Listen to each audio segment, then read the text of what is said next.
Hansen Totemtik, Christine Sikason. Hello, friends. My name is Christine, and I just felt the urge to speak Cree now that I was back in Alberta. I grew up in the prairies in Manitoba and have worked with Cree communities in Northern Ontario as well as in Northern Alberta, where I did my PhD research with the Loon River Cree in Treaty 8 territory. So I'd also like to acknowledge the Indigenous people of Treaty 7, as Sherry D did earlier. And it's so wonderful to be back here. So thank you. When I first heard about this event, I was thrilled because it really is a meshing of what I do, which is work with endangered language communities and language revitalization, but also created language communities and conlangs. And so I'm so happy so many of you are interested in that as well. And I hope to tell you a little bit about my stories working in that. But first, I have to identify myself as a language fangirl. I did this about a year ago in a TEDx talk I gave at my university on how to be a language fangirl and what that meant for language revitalization. So today I'm going to fly my language fan flag again and tell you all about why I think being a language fan is really the key to both of these worlds coming together. So in my work for language revitalization, as Devani mentioned, I work with Cree speakers and with Tlingit speakers. In Canada, those two groups are endangered languages. Cree has more speakers, and in Treaty 8 territory in Northern Alberta, Cree is flourishing in some areas. The community I worked with, the Loon River Cree, there were monolingual Cree elders left in that community. And so we were able to do a great project where we looked at traditional land use in that territory and did storybooks to help teach the kids in school what their grandparents, their kukums and their mushums were doing out on the land. And it was a wonderful project. And I'm actually reconnecting with them. I'll be back in Calgary in a month working on other projects in that territory. So I'm really happy to be doing that. But the Tlingit community I work with, the community I worked with is from a little town called Atlin, and they are known for their arts and music festival as well. Maybe some of you have been there. And in the town of Atlin, they speak Tlingit, and the Tlingit nation is spoken in the Yukon as well as into Alaska. But in their community, for a variety of reasons, there are very few elders left. And in fact, since I've worked with the community, there were about 4 elders who grew up speaking Tlingit, but those people are now down to about 3 elders who are fluent Tlingit speakers. And so in their community, it's very challenging. Children do not learn Tlingit language at home anymore. And so as a doctoral student in anthropology, and for those who don't know, anthropology is the study of all people at all times and in all places. And as a linguistic anthropologist, I am most fascinated with what people do with language, which is why I am a language fangirl. And so I always get enthusiastic talking about what anybody is doing with language. So in this community, I wanted to look at how language and land were connected, because so many of our indigenous languages around the world have grown in a particular environment and really tell us about that environment. And so in that case, and in the Cree community I worked with as well, we wanted to see how land and language were connected. And so when I started working with the Taku River Tlingit First Nation, I wrote a letter to the community and asked them, what could I do as a student to volunteer in their community to give them something that might help with language revitalization? And the woman I was first connected with, her name was Louise Gordon, and now she is like family to me. I've been working there since 2005. And we came up with the idea of developing a Tlingit language board game.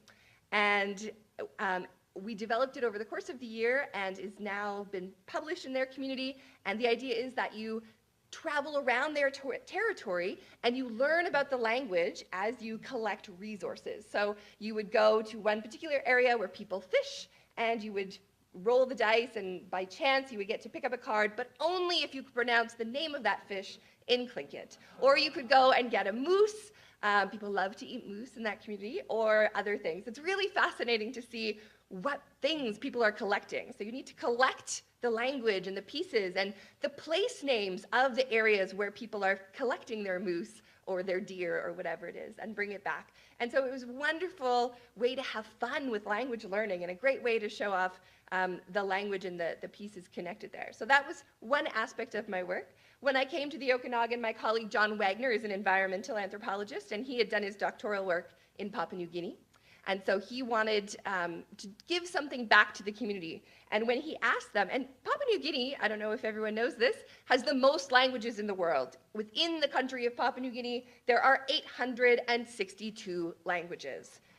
Of those 862 languages, the majority of them are endangered for a variety of reasons because the communities are so small. And so the language I work with is called Kala. It is spoken in 6 villages on the coast south of Leh, which is a city in the Morabay province.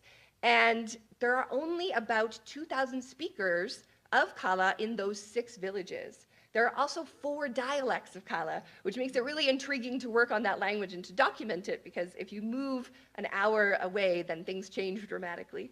So it's been fascinating. So John wanted to give back, but as an environmental anthropologist, he had no idea what to do. And so when he asked them, they wanted something for language. Papua New Guinea is fascinating because of the numerous languages, but also the fact that their official language is English. And their second official language is Tok-Pisin, which is a pidgin language, and it's the lingua franca of the country. But in New Guinea, you are allowed to study in your mother tongue from kindergarten or grade 1, preschool, to grade 3 in your mother tongue. But the government does not support that in any way. And so if you cannot develop the materials yourself, then you can't do that. And then you transition into English for the rest of your education. So the Kala speakers wanted to have an alphabet for their language, which was traditionally an oral language, as many indigenous languages around the world were. So my work with the Kala speakers was to go to their community and to listen to their language, and then to pick out sounds, all of the sounds of their language, and to help them decide what symbols to use. And then the community decided which letters they wanted to use. They wanted it to be like the Roman alphabet, so that their students could transition into English as well. And so that was what we did in that project. So because I was in Papua New Guinea, I had to learn Tok-Pisin, which is a new language. A pidgin language is 2 languages coming together, often in a colonial situation that then becomes someone's mother tongue, often, so it becomes a Creole. So I got fascinated by new languages. And I ended up teaching a course about pidgins, Creoles, and created languages, all of which are new languages. I also make my students, if you ever come to the University of British Columbia, Okanagan, and take my introductory courses, we make new languages. That is one of the assignments throughout the entire course. So my students have been doing this for years, and it's always their favorite assignment, because as they learn about the pieces of language, they develop the pieces for their own language and build on that. And Mark and I are running a workshop on how to do that later on in this feathering, if you will. And so they always enjoy that. And so I was really fascinated by this, of course, being a language fangirl, and how the two could go together. So that was when I started to work with Na'vi speakers from the movie Avatar. I had heard this really crazy fact that there were 10,000 people in Australia alone that were learning Na'vi. And I thought, how is that possible when there are indigenous communities around the world trying to revitalize their language and get 200 speakers, never mind 10,000 speakers. And so I did an online survey of Na'vi speakers in the summer of 2011. It ran for 6 weeks, and I had 293 responses within that short period of time in 10 different languages. Because I was online with the Learn Na'vi website, which is where you can go to learn Na'vi if you are interested. And the feedback I kept getting from the Na'vi speakers was that I wasn't doing things right, which was fabulous. As a researcher, that's always what you want to hear, so you can make things better. And so they said that many of their Na'vi speakers were not English speaking. So if I was only surveying them in English, I was missing this massive chunk of people. And so they were such a kind and welcoming community that they volunteered to translate my survey into these other languages. It was in Italian, German, French, Hungarian, Ukrainian, Russian. Nobody answered in Ukrainian because they could all answer in Russian or English. It was in Na'vi as well, and I'm missing a few of them. What else did I have? Anyway, it was in many different languages. I had great response. I learned that Na'vi speakers were anywhere from 10 years old to 80 years old. They were mostly male, but there were also female and transgendered individuals learning Na'vi. They were mostly American, but they were from all over the world. And they had gotten to levels of fluency that people in endangered language communities had been trying to get to for years. So I was trying to figure out, how were they doing that? So what could the two have in common? How could endangered language communities learn from created language communities? And I realized they had this concept in common, because fans are often seen as those crazy individuals who go off and learn Klingon or Na'vi or whatever it is. But I'm sure everyone, I'm admitting I'm a fan of something, but I'm sure all of you are fans of things. Show of hands if you're a fan of something. Right? Everybody is a fan of something. So how can we take that passion that fans have and apply that to language learning? And so I started looking at that in models that people can have. And online language learning is one of the key ways that the Na'vi speakers were using. They had a great welcoming community, their Learn Na'vi website. And so in my work then with the Taku River Tlingit speakers, who had very few elders left, many of their community members no longer live in their home territory. So how could they learn? How could they use this as an example? So we developed the Taku River Tlingit Place Names website, because their connection to the land is what they want to emphasize in their language learning, that language is a resource of the land. And so we've developed this website. You can look it up just by Googling that name. And so it is a map with about 300 Tlingit place names on the website, where you can go and hear elders saying the names, you can see pictures of the land, you can learn about resources, you can hear stories, and so it's a great inclusive space. So we really modeled a lot of that on the Learn Na'vi website. I also looked at media and how media can be involved. Klingon speakers, Na'vi speakers, Dothraki speakers, many of these other created language communities are using the media in fascinating ways. Around the time that I was looking at this, about 5 years ago, there was a Klingon opera occurring, and there were YouTube videos talking about the Klingon opera, and they were using YouTube in new ways, and so other indigenous communities could also be using this as a model. Another thing that is a struggle for indigenous communities, obviously, is literacy. So for example, in the Papua New Guinea case, there wasn't an alphabet until 2010 when we did our research. And so online communities and a lot of indigenous communities, Tlingit has had 23 different writing systems over the course of its literary history, which started in the late 1800s. And that's a challenge. If you can't decide how to write a language, how do you learn that language? And there's been this struggle. And so created language communities have had simpler writing histories and have learned from that written medium how they can expand and teach the language. And one of the things that fan communities are known for are creating things for their fan communities. If you're a member of a fandom like the Harry Potter fandom, people are out there making Harry Potter related things that you can buy and trade, and various other ones. And so fandoms need to create these things, and the Na'vi community had been doing that. They were very much creating things with me in my survey, but they'd been making dictionaries, coloring books where you could learn Na'vi, grammars, lots of things. So the more you learn, the more you can create these items, which are then gifts to your community, your fandom, your language fandom, and the relationship between those. Some of the other issues are the cool factor.